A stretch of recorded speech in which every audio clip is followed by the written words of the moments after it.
12 വിളക്കിന്റെ ദീപപ്രഭ അത് നമുക്കൊന്ന് പ്രേക്ഷകരെ കാണിച്ചു കൊടുക്കണം. എന്തായാലും ആ വിളക്കിന്റെ 12 വിളക്കിന്റെ ദീപപ്രഭയിലായിരുന്നു ഇന്നലെ ഈ സന്നിധാനം മുഴുവൻ, അല്ലേ? അതെ, വൈകിട്ട് ദീപാരാധനയോടെ ആയിരുന്നു തിരുസന്നിധിയിൽ വിളക്കുകൾ തെളിയിച്ചത്. ശരണമന്ത്രങ്ങൾ ഉരുവിട്ട് ആയിരക്കണക്കിന് ഭക്തരാണ് സന്നിധാനത്ത് എത്തിയത്.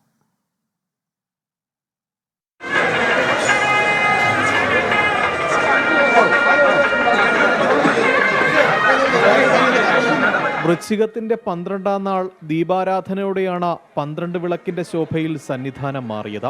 ദീപങ്ങൾ തെളിയിച്ചും കർപ്പൂരം കത്തിച്ചും അയ്യപ്പന്റെ സന്നിധി ഒന്നാകെ പ്രകാശപൂരിതം. എല്ലായിടങ്ങളിലും ശരണമന്ത്രങ്ങൾ മാത്രം.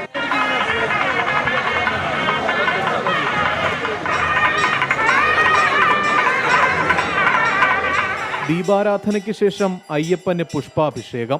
അത്താഴ പൂജയ്ക്ക് പിന്നാലെ 12 മണിയോടെ ഹരിവരാസനം പാടി നടയടച്ചു.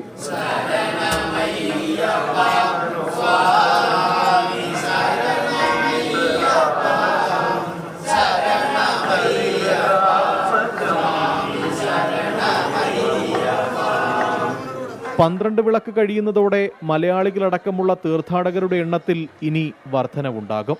MG പ്രതീഷ്, 24 സന്നിധാനം.